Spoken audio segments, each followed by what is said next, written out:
அமைதியின்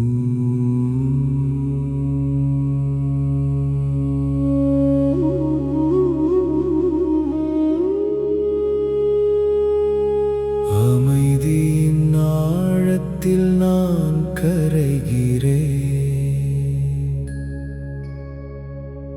அகந்தையின் சுவர்கள் இன்று விழுகிறதே. காணாத ஒளி ஒன்று என்னுள் விழித்ததே. காலமற்ற வெற்றிடம் என்னை அழைக்குதே.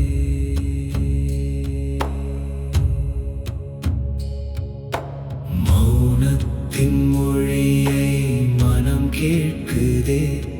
மறைந்திருந்த உண்மை மெதுவாய் திறக்குதே. நான் என்ற சிறை இன்று உடைகிறதே. நாதமாய் பிரபஞ்சம் என்னுள் ஒலிக்குதே. நான் மூடல் இல்லை, நான் நினைவும் இல்லை, நான் காலமும் இல்லை, நான் அமைதியின் சாட்சி. ஓர் சுவாசம், ஓர் ஒளி, ஓர் பிரபஞ்சம், அதுவே